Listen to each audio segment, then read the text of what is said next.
Sheri Bosque. Good afternoon, commissioners. Last Tuesday, the citizens had the court hearing that we took to Superior Court against our county's ruling for under canvas. And at this hearing last Tuesday in front of the judge,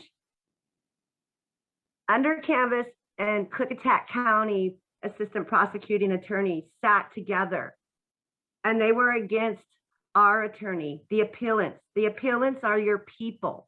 This is your constituents. We are fighting against what you have pushed on us called under canvas, a project that absolutely is detrimental, if not life-threatening, to people all in this area. It has been very upsetting that we've had to use our own money to fight this situation, and that you continue to use conditional use permits against your own citizens to our demise. So that brings me to my comment on a conditional use permit for the Carriager project.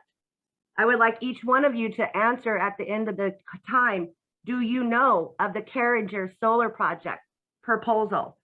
And I want to know, are you going to put this Carriager project proposal, this solar proposal off Knight Road, in front of the citizens for a public hearing?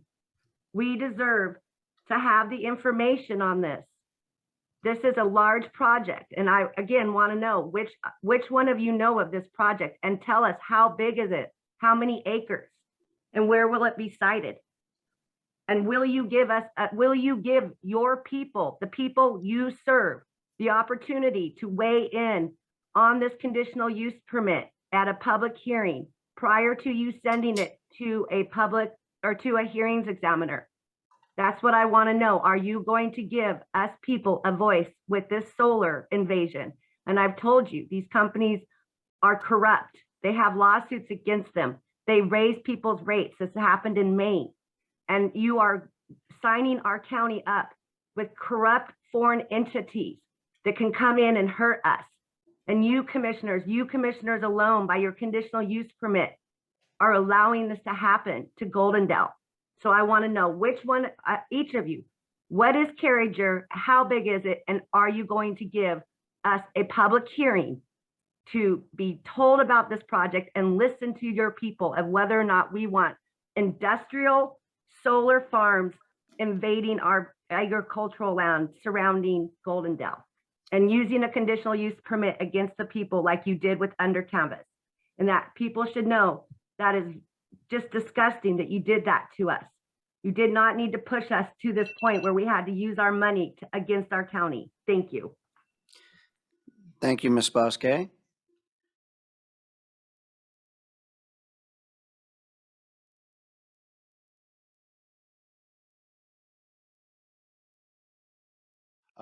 As to, the only other comment I would make is we got done early last Tuesday.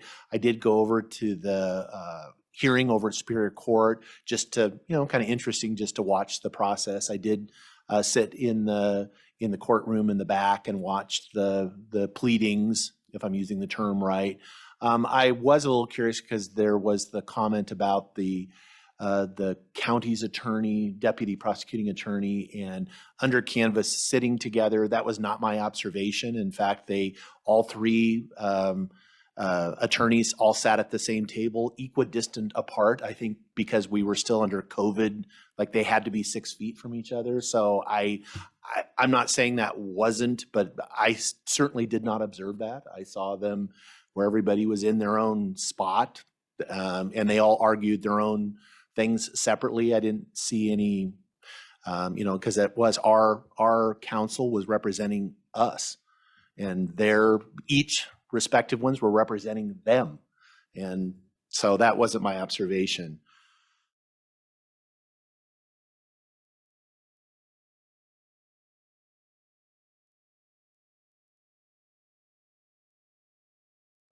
There was a comment made earlier.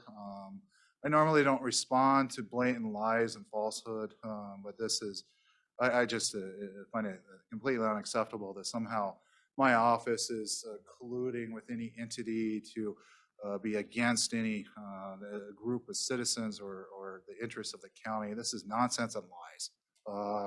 Just nonsense and lies, and it's pathetic. And it's very frustrating and demoralizing. That my deputy sat in the middle of a table with two attorneys flanking her at equidistant, and somehow a lie is being spun that is somehow evidence of some sort of collusion. If that attorney was cordial and civil with the other attorneys before and after, that's called professionalism. And I expect it from my staff. We're not here to put on a theater of protest. And we're very cognizant of the time that my staff spends, the time that we're imposing on other departments and offices. Unfortunately, other people are not, to complain about tax burdens and oppression from the county while they're diverting hours and hours on a weekly basis from public officials and their employees that need to do their job under the statutes and benefit the rest of the constituents. People ought to be ashamed of themselves at some of the conduct that's occurring. At least be honest in your criticism and direct it to the relevant parties that are responsible for making the decision. And in some instances, it's not you folks. You are not a body that can just be subject to political intimidation and bullying to deprive people of their property rights and their due process rights under the law. It's unfortunate that we have constituents that seem to envision a system of politburos where individuals' property rights are subject to the whims and the dictates of their neighbors. That's not how property rights work. That's not how due process works. We are a nation of laws, and we are here to follow the process of our laws. So leave it at that.